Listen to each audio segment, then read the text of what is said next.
Hello, my name is Andrea Starr, and I am a student of Dr. Majors. Um, and I'm going to tell you a little bit about the components of reading. So, there are 5 components of reading: phonemic awareness, word decoding, fluent text reading, vocabulary, and listening comprehension. And all of these are very important, but also they relate to writing too. So each of these goes into the process of writing in many ways. So when you're writing something or your student is writing or learning to write, they need to know how to spell words. They need to know their phonemes. They need to know their letter recognition and be able to read the text afterwards to make sure that their grammar and spelling and punctuation is all correct. So to piggyback off of this, there are other ways and multiple ways to teach and reinforce these 5 concepts. So for phonemic awareness, something that I thought would be kind of fun is a memory. So instead of having 2 cards that match, you have one card that's a letter, for instance, an S, and you have another card that could be a snake. And they know, oh, snake starts with an S, and they match, and you play a whole game of memory. With word decoding and vocabulary, you can use a magnetic folder. I really like magnetic folders, especially the ones that are homemade that you can write in with a dry erase.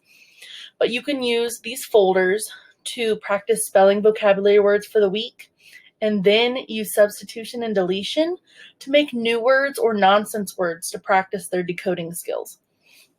With fluent text reading, practice makes better. And so students can read and reread stories or news stories and get practice. And for your beginning readers, you can do some echo reading. Get them used to following along. Get them used to the pace and the prosody of reading. And then last but not least, there's 2 more. My bad. 2 more. With listening comprehension, shared readings are great because you can read a story to your students in a small group, or a student can read it to you, or students can popcorn read, and then hold a discussion afterwards. Put in some of those open-ended questions and incorporate writing into that. After you have the discussion, they can write in a journal. They can reflect upon the story they read. Or you can incorporate journals even more by having students write from prompts that you give them, or maybe each story they read, they write a sentence about the story, and just to incorporate that writing into their reading instruction. With all of this said, for a teacher to know what to teach, when to teach, and how to teach, assessment and progress monitoring is very, very important, is the key to knowing when to teach certain skills. So assessments help guide teachers' instruction and their intervention plans. You can keep assessment notes and progress monitoring notes like a checklist or just a simple clipboard that you keep with notes on it to keep track of what your students are accomplishing or what they're needing work on. What I like to do is I have a checklist and then also put information into an Excel sheet. Luckily, my district, we started using Mastery Connect, which is a godsend. Mastery Connect holds all the data together and helps you group them. It color codes it for you.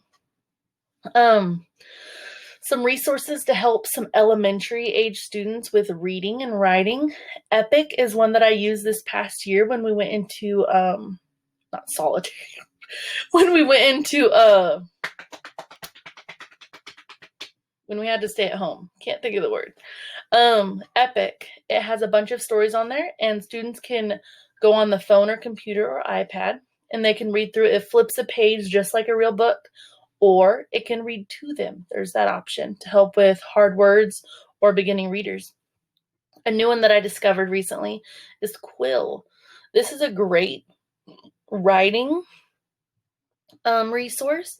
So Quill is an app that students can get on, and they can write short stories. They can just practice their handwriting using a stylus. Also, there's grammar activities.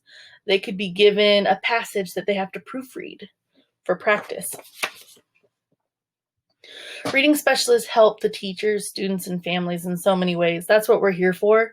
So as a reading specialist, I would be sharing resources and strategies with my teachers, the teachers that I'm working with, and with the students. I could help by modeling these specific strategies, showing the teachers how to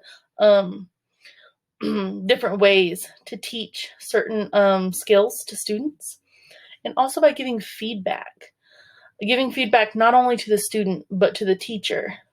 Helpful criticism. There's nothing wrong with giving some feedback so that we as educators can reflect and better our instruction. And with all that said, reading specialists are a team player. If we work together, we can create success in literacy.